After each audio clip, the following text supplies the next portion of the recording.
loving booze and pleasure more than God. Look at verse 11. Woe to those who rise early in the morning, that they might run after strong drink, who tarry late into the evening as wine inflames them. They have lyre and harp, tambourine and flute, and wine at their feasts. But they do not regard the deeds of the Lord, or see the work of his hands. Woe to the man and to the woman who lives for pleasure. Whole purpose of their life is, how much pleasure can I have? Life is not about entertainment. It's not about intoxicating food and drink. We don't work all week so we can figure out how much money we can blow on pleasure for ourselves. I mean, the text explicitly condemns here the idea of a party lifestyle, but it's beyond alcohol and pleasure, and it goes to pleasure in general. I think some of us think the point of our life is to gain wealth so we can spend it on pleasure. I hate work, but at least in the evenings I can drink and watch Netflix. I hate work, but I'm going to have a really crazy weekend.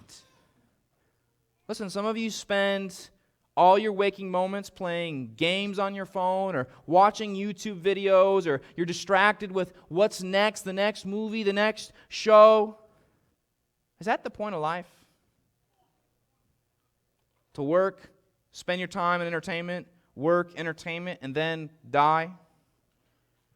All of our resources. Did God give us brains and eyes and hands and stomachs so that's how we could spend our existence? Brothers and sisters, a life that chases pleasure is a life that is restless because it has not found its satisfaction in God or the things of God. Life is not about experiencing as much pleasure as possible. When we're consumed with pleasure, the text says this: we don't regard the Lord or the work of his hands. Doesn't mean you can't ever have pleasure. Jesus drank wine. Jesus went to parties. I'm not saying that. But we exist for God. We have work to do. He saved us for good works, and we should be about his holiness.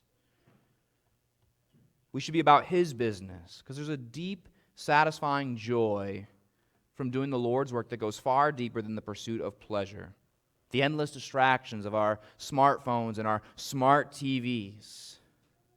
If our thoughts are consistently, I can't wait to go home and do whatever it is that we're going to bring us pleasure, rather than seeking the Lord, the Bible says, woe to you.